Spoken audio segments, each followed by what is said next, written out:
Senator Mitchell. Thank you, Mr. Chair. I wanted to thank the LAO for walking us through the scenario because the first question I had coming into the hearing was if, since the veterans negotiation is confidential, how would we know? And so you've given us these various if then that scenario. So my question is, because I think, at least as a voter in California, I often find myself questioning sometimes when I'm supporting or not a ballot initiative, when you recognize the constitutionality is often challenged after they've passed. And then we're left with, the question. So do you have a sense of whether or not we will know the VA's willingness to be open with their negotiation process and what their list prices are prior to this being on the ballot and voters making the decision? That's a question that's difficult to assess at this moment. We've made repeated attempts to contact various individuals at the VA to get confirmation whether or not the prices that they list are actually what the VA pays, and if not, to provide what their actual negotiated, perhaps lower prices are. They have declined to comment. Colleagues of ours have submitted FOIA requests, Freedom of Information Act requests, and so far the VA has offered the information that's publicly available but hasn't answered questions beyond that. And finally, we have worked with partners in the federal government to try to understand how VA pricing works, and they had access, our federal partners had access as federal research institutions, the GAO, for example, and their understanding were that these prices were confidential and skeptical that they would be willing to share them with the state. So then I'll assume that no other state has attempted a similar act as this initiative is here. Currently, there's a similar initiative in Ohio, but that is eligible for the ballot, and as long as it gets through a court case that is currently hung up, and it may appear on that ballot. And so feel free to tell me if this isn't a fair question to pose to you, but I question the value to the VA in sharing with us their actual numbers. What's your sense? Our sense from speaking with the VA is that they're coordinating a response. We've spoken with their government relations staff and so forth, and they've shared that they are working on how they're going to respond to us in our inquiries as well as other individuals who have inquired. So there's no downside from your perspective to the VA in going public with what those negotiated rates really are? In terms of compromising their own negotiating power? Our understanding is that manufacturers often ask for confidentiality clauses to be included in their price negotiations, and whether or not they would be willing to grant the concessions without those confidentiality agreements, we cannot determine. One last quick question for me. What would happen based on your analysis of the initiative, if the state literally could not negotiate contracts at the same level? If manufacturers, basically said no? If manufacturers decline to offer the VA pricing or the current? Yes. The VA pricing? Let's say this passes, it becomes law. Let's say we find out what the VA pricing is, and the state literally can't kind of close the deal on those kind of negotiations. So I think there are two possible responses, and one is where the state may be limited to, because drug manufacturers may differ in their responses, right? Some may offer the VA prices, some may decline to. And so the state may be limited to paying for those drugs that drug manufacturers would be willing to meet VA prices on. And because the VA uses a fairly narrow formulary, there are probably many drugs that the state pays for that the VA does not pay for. And so the state may be limited to paying for those drugs. That's not true of the Medi-Cal program, which is under the requirements that it pay for most FDA-approved drugs. But all the other state programs could find themselves in that situation, which could do one of a couple things. One would be limit access to the general public, to Californians, in terms of the kinds of products that would be available to them. No? Potentially, yes. Okay. Thank you. Ms. Waldron. Thank you, Mr. Chair. You touched on it a couple of times in both the question you just answered and in the presentation, but based on the fact that the VA has a more limited formulary, it opens up just what you were talking about. But when you look at what the state is actually contracting, for drugs, that we're really dealing with folks who are low income who actually need access the most. The Department of Corrections, state hospitals, developmental services, juvenile justice. We've got, a lot of people who are in medical clinics based on the fact that the formulary of VA is so narrow. And, are we going to put ourselves in a position where the state itself might start narrowing formularies just to, simplify things? Or, are we going to actually end up paying more in the long run because of this kind of dichotomy and restrict access, which is the one thing we don't want to do? Yeah, it is our understanding that this could be a possible state response, at least for the non-Medi-Cal programs in the state. There is ambiguity over whether or not, so if the state cannot, the measure states that the price ceiling holds for any drug that the VA purchases and so forth. And they may purchase drugs that are off the VA formulary as well. So it could be a more substantial list than just what's on the VA formulary. So that's one additional complication that can speak to how well the state may be able to limit its formularies under this scenario. But ultimately, I believe that it is an uncertainty. Okay, Mr. Chu. Thank you, Mr. Chair. First of all, I want to thank you for your analysis of the initiative. If I were to boil down, I think the two issues that you have articulated, one, it's very difficult to get VA pricing data, and then secondly, the possibility that drug prices could go up. On the first issue of the challenges of finding VA purchase prices, I just Googled right now the phrase comparison of VA direct purchase prices, and I pull up 1.5 million results, citing from the Government Accountability Office the data that points at the very prices we're talking about. I also know the Congressional Budget Office has been able to obtain that data as well. So could you help us understand why this would be so difficult if these prices are readily available of what the VA is actually paying on the web as I'm looking at it right this second? Yes, and we have spoken with colleagues at the GAO who conducted perhaps the study that you're referencing. And as a federal agency with some unique auditing powers, they have additional access to the confidential information that various federal departments may keep. And so the GAO used that, and maybe they're place as a research institution. Ultimately, in that report, they did not release what the VA prices were, it is my understanding, but instead they normalized them to keep them confidential. So it is possible for at least some entities to gain access to these. Whether or not the state of California would be one of those entities is an open question.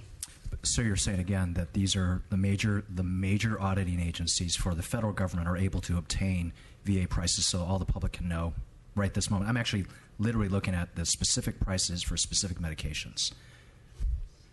It is our understanding that the VA does publish some of its pricing information. For example, the federal supply schedule, which many federal agencies and departments are able to purchase under, those are publicly available, as are federal ceiling prices, which is another schedule that certain federal entities are allowed to purchase under. Our understanding is that at least in some cases, the VA negotiates below some of these published prices, and that these are the prices that ultimately might not be accessible. Okay. And then on your second point of how this is a measure that could actually result in higher prescription drug costs, that would happen if the industry chose after this measure passed to change its prices, right? That is perhaps the case. There is a situation. It is, as was described by the previous panel, is really unknown to what degree the Department of Healthcare Services achieves equal, lower, or higher prices than the VA. It is the one major state entity that is exempted from essentially the price ceilings that the VA is entitled to. So it would depend on, for one, how close those prices, if DHCS were lower, and if the measure would potentially invalidate some of the supplemental agreements that the Department of Healthcare Services signs with drug manufacturers, at least in those cases where their drug prices are higher than the VA's. So while it is likely that the measure could result in savings if there were no manufacturer response, we cannot say at this time that is a complete certainty. Sure, and I'm not suggesting it would be a complete certainty, but again, I just cite your report. You lay out the scenario that drug prices could raise VA drug price.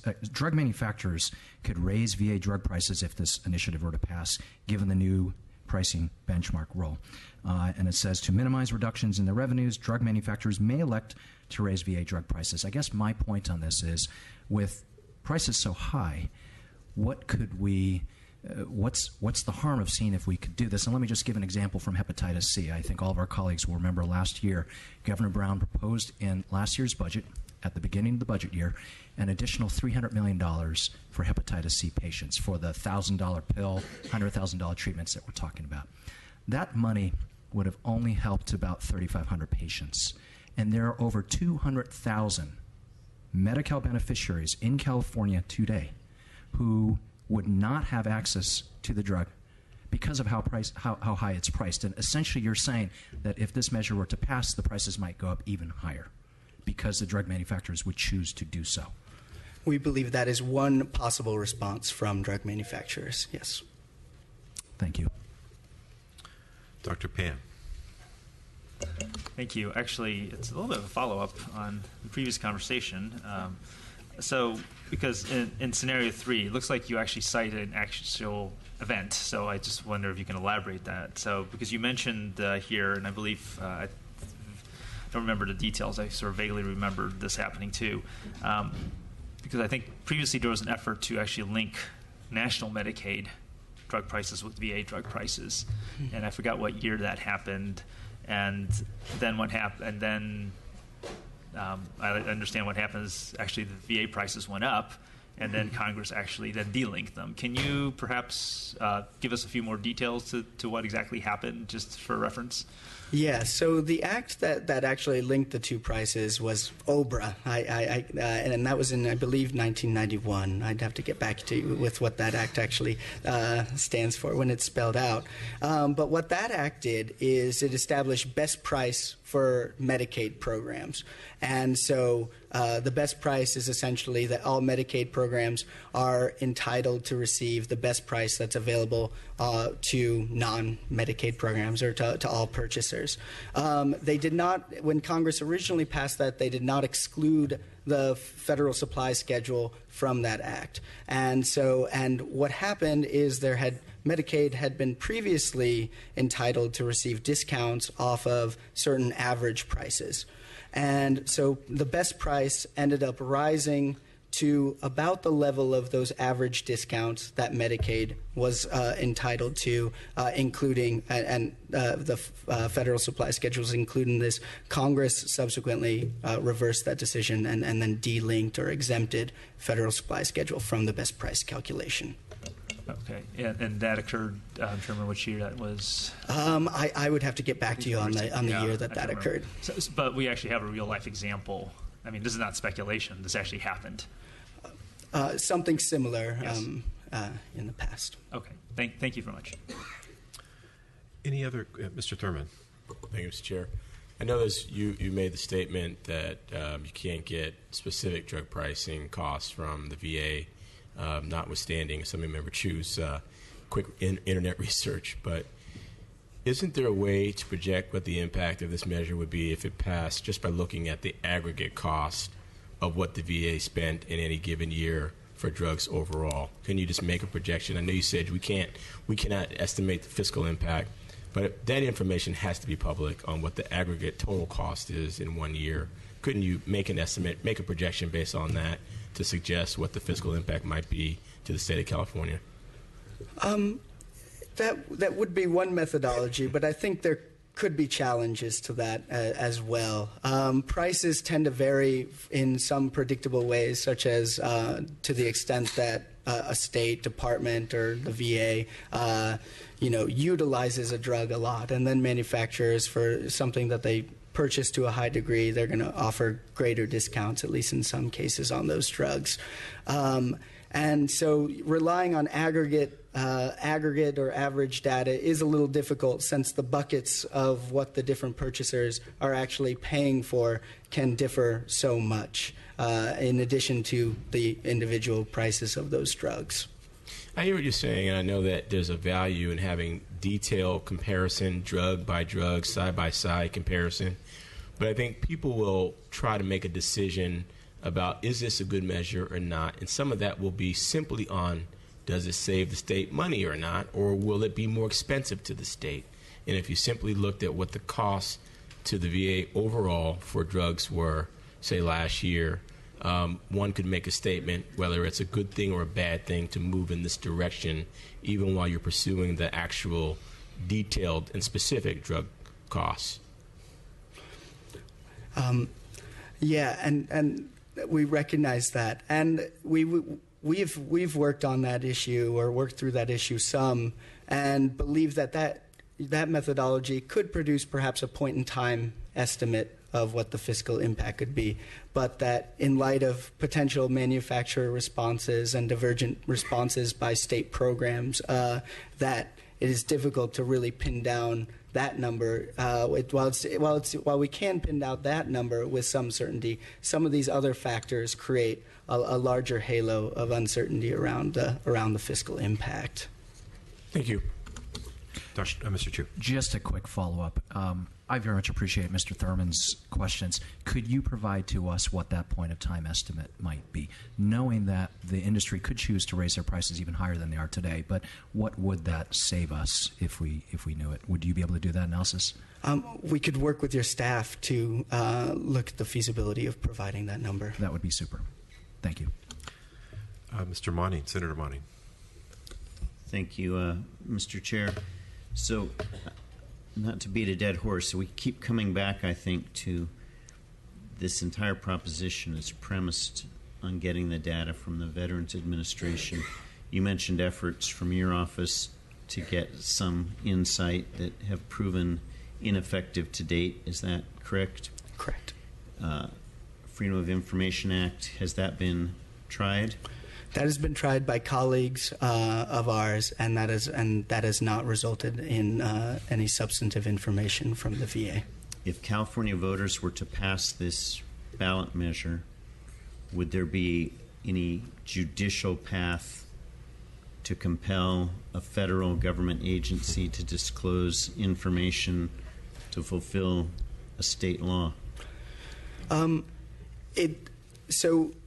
Public freedom of information requests can require widespread disclosure of information, even in the case, it is our understanding, if contractual clauses may prohibit that. However, there is an explicit FOIA exemption for trade secrets and financial information that would apply to the VA, and whether or not their drug pricing information qualifies under that exemption is another uncertainty.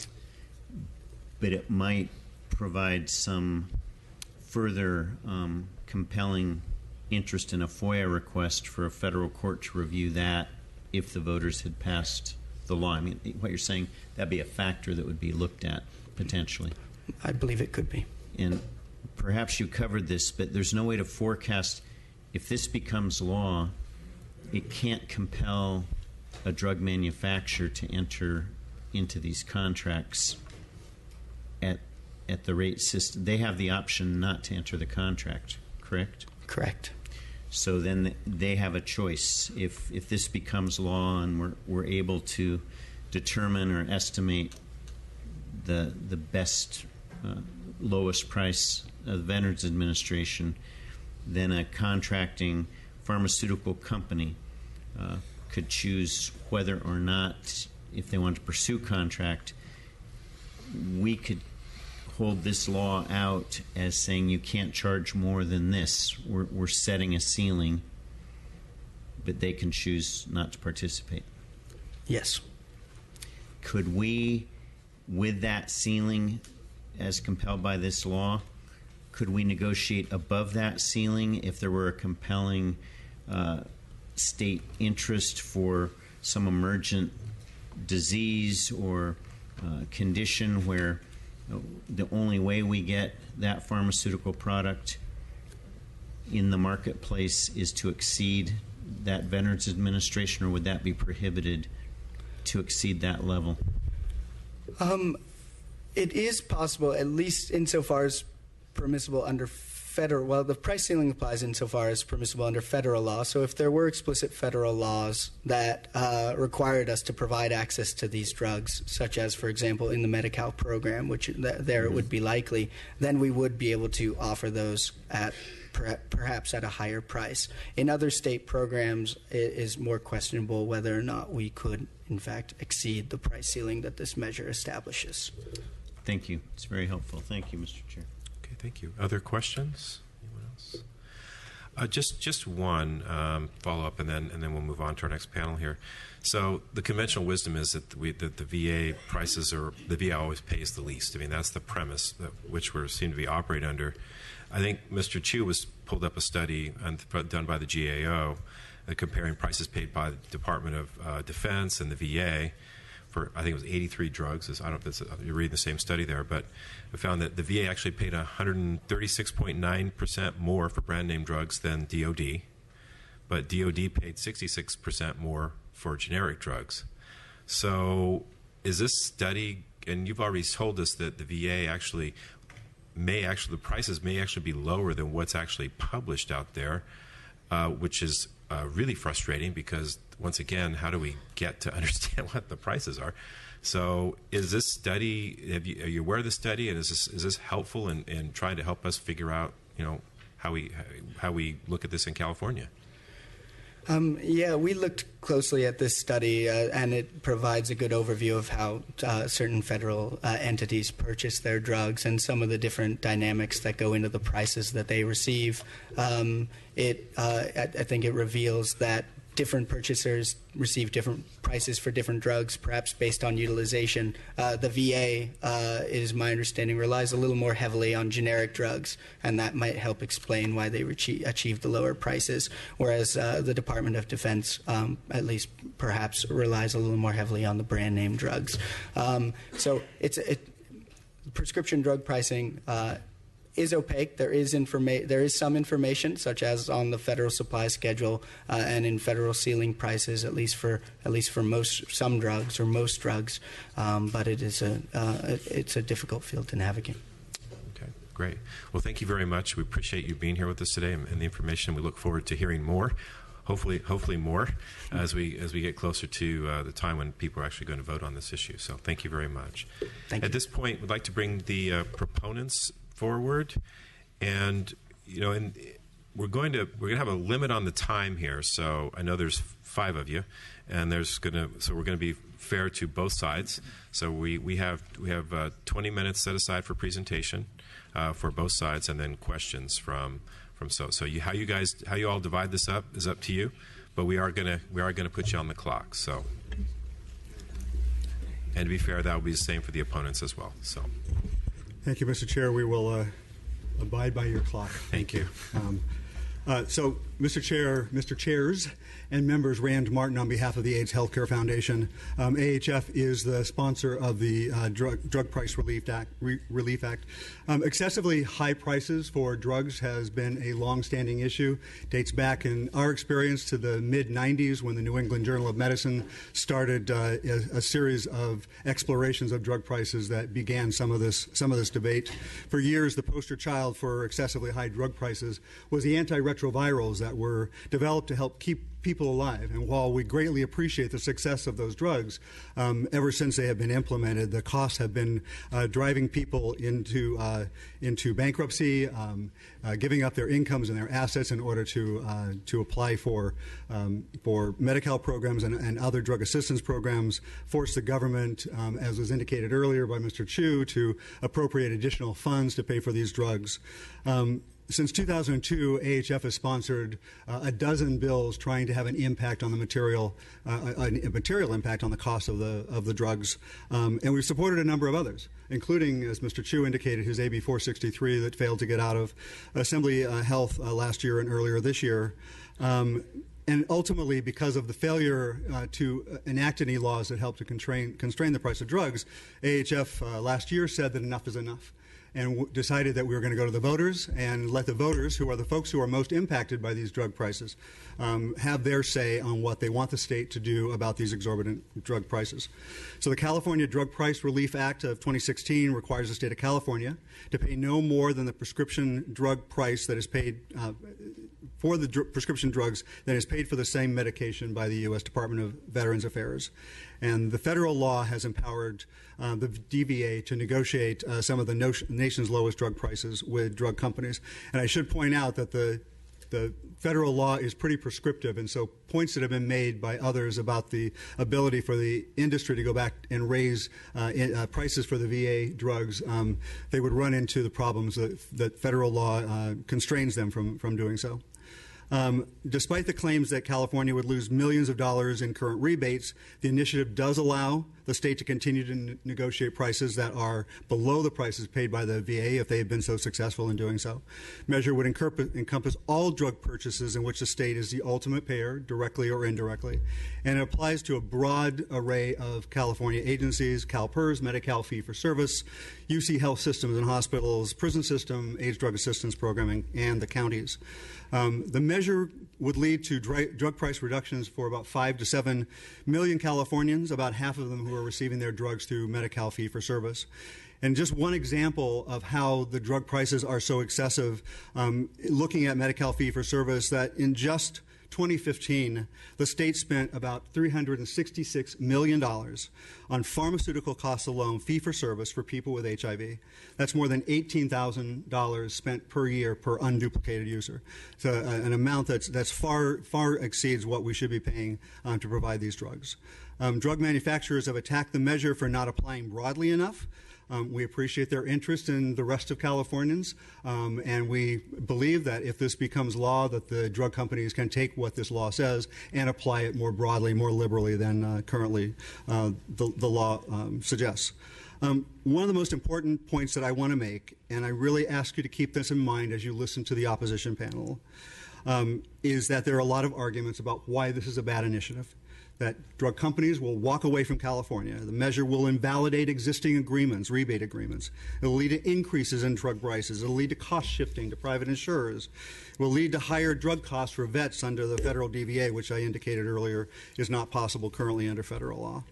On every one of these points, there is nothing, not a word in the initiative that would lead to these outcomes. These outcomes would only happen if the drug industry acted in such a way as to allow these things to happen. Well, only because drug manufacturers choose on their own to take these actions in order to protect their profits. In other words, none of these are predictions. They are threats, pure and simple. I want to point out that this point echoes what LAO ultimately concludes in their analysis, and that is that they basically say that there will be cost savings if the drug industry obeys the law. Drug manufacturers have already banked $68 million against this initiative, which indicates to us that they think it's a threat to them, not necessarily a threat to the people of California, but to the drug industry. In fact, one industry trade publication said just about the same time that we submitted signatures, if the voters of California approve this proposition, it would establish an incredibly deep mandatory discount for the public purchase of prescription drugs in America's largest state. Such an action would not doubt would not doubt cause an immediate demand for the same VA discount rate to be made available to the states, the federal government, and likely private entities as well. California is on the cutting edge of this issue. We've talked a lot about the ability to get federal VA prices. I want to point out one thing that's in the initiative that we have not talked about so far. And the initiative says, and this is put there purposely, that insofar as permissible under federal law, the state of California shall do these things. We believe that this language gives the state of California considerable latitude in how they implement this initiative once it becomes law. So it will not be a totally cut and dried outcome. We believe that the state of California will be able to look at how to implement this in as broad and as liberal fashion in order to further the interests of the voters. I also want to point out the legislature, you all will have the ability to make amendments to the law subsequent to its enactment if you find that tweaks are necessary in order to make it more effective. Finally, the Drug Price Relief Act is the only measure on the ballot in California this year, and the first since 19